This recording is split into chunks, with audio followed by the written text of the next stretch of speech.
Hey everyone, so for those who know or don't know, I just gave birth to my third born, my baby girl, Nemo, almost 5 months ago. But I developed diastasis recti with my very first born in 2014. I had to go through a journey of self discovery because DR is not really spoken about by a lot of people. A lot of women don't know they have it. A lot of people have a lot of pelvic floor dysfunction. They pee when they laugh, they pee when they cough. That's not normal. So, this is hopefully going to give you a few ideas of how to deal with it, how to heal your core. Now, this will give you a flat tummy. Not necessarily, it might heal to that point, but it might not. The first thing you need to do is test for diastasis recti, which is the separation of the abdominal muscles, the rectus abdominis. Use 2 fingers, insert them in your belly button while laying flat on your back, and then do a very small crunch with your head. Just lift your head up a little bit. Why? You're gonna know how many finger widths is how we measure DR is. So I used to have about 2 finger widths after my firstborn. With Nemo, my thirdborn, I easily have about 3.5 finger widths. That's what I'm testing for here. I will mention you want to avoid doing crunches or any jackknifing positions when you have diastasis recti. It will make it worse because you're already straining your abdominal muscles. Some exercises. You are going to need to learn how to do the engagement of the core. Engaging your core is not sucking your tummy in. It is pulling in the very innermost muscle of your abs. It's a very gentle movement. Now I'm doing a leg lift here, but this is a bit more advanced. You might want to wait to do this one depending on how you feel around your ab area. It's very small, and of course you don't have to go as high as I'm going. Just do what you can, but just note this is a bit more advanced. It's just the way I shot the videos. This is happened to be the first thing I did. But doing leg lifts, easy and slow, can help you restore your core function, strengthen the very innermost muscle, the transverse abdominis muscle. Most people, again, you're not going for a six-pack, you're just looking for function. We want function, we want no back pain, we want no more sneezing and coughing and then peeing in the midst. I think I call these hip raises. They do the exact same thing. They are going to target, of course, your gluteus maximus, aka the booty, but you're not going again for that round butt. All you want is core function, and your core has a lot of muscles attached to it.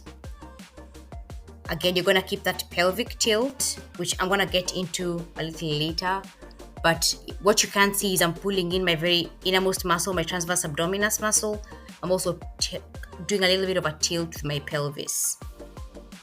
That's a little short break with baby girl. She wanted to be fed. I'm exclusively breastfeeding. I enjoy these moments with her.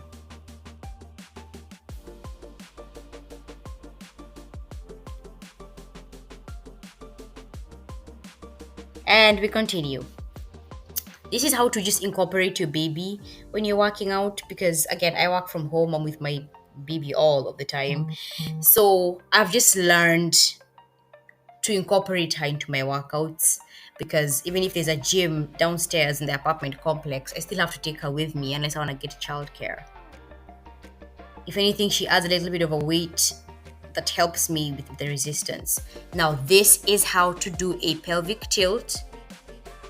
Don't suck in your tummy. You don't want to suck in your tummy. It's going to be tempting to, but you will eventually learn how to do that.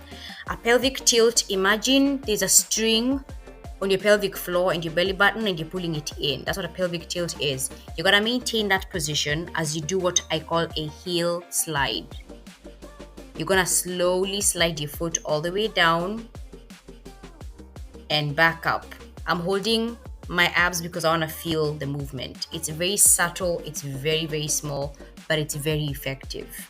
And the key to this is consistency, remembering to engage your core. And it's something you're going to have to remember. It's bigger than just, restorative exercise. It's something you have to think about. The way you're sitting, your posture can affect the way your muscles work. If you're going to be pulling stuff, like holding your baby, lifting your baby up, then you have to engage your core. If you're vacuuming and you're pushing the vacuum forward and you're straining, engage your core. Anytime you lift anything heavy, engage your core. I'll make a part 2 to that.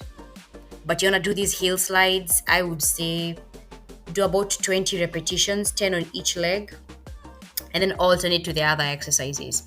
I did have some pretty bad pelvic pain after my firstborn. It came back with my second and my third. It is excruciating pain, and these exercises have definitely made a difference in healing that for me. Within 2 weeks, 3 weeks of doing this, my pelvic pain was just gone. I'm showing you how to engage your core as you push. Exhale, engage, and exhale. So when you're exhaling, on the exertion, you're engaging your core. So as you breathe out, engage your core. Breathe in, take a break. This is another one. This is my favorite one for pelvic floor pain. You're gonna take a cushion, make sure it's a bit thick, put it between your legs, and you're gonna squeeze. Just very small squeezes and release. Squeeze and release. And before you do that, remember you're still in that, you've done a pelvic tilt and your innermost muscle is pulled in. Nemo was throwing a fit there. But you want to squeeze and release. Exhale as you squeeze. Inhale as you release. It's gonna have to be a part 2 to this, but please check out the description box. It's gonna have more details. I'll give a shout out to 2 people. One is Wendy Powell of MuTu. She taught me so much. Please go ahead and click on the link to purchase her program. It's $100, but I promise you it's a lifetime worth of lessons on how to heal your DR and your pelvic floor prolapse and your pelvic floor pain. Another person is Lindsay Brin, Postnatal Fitness. She actually addresses the same thing. DR, I learned so much from both of them. However many years ago, 8 years ago with my firstborn baby boy, and it has been an amazing journey of healing and learning your body. You are your best advocate. Just know that. Another tip I'm going to give you, a very simple way to start healing your DR whilst engaging your core. Take a walk. Just start to walk 1 mile a day every single day. Then increase it to 2 miles a day. You do not have to go out of your way to heal your core. You don't have to do yoga, you can, but then again, you want to avoid anything that has a crunch. If you have to do crunches, jackknives, anything that's straining your core, you want to stay away from. Make sure you do modified workouts. You want to avoid planks until your core is strong enough to handle the pressure. Otherwise, it's going to be counterproductive. Just hopefully this was helpful. Let me know if you need any more info. If you have any questions, I'm happy to answer them. Again, I've been dealing with this for a very long time and I learned a lot. Thanks, guys.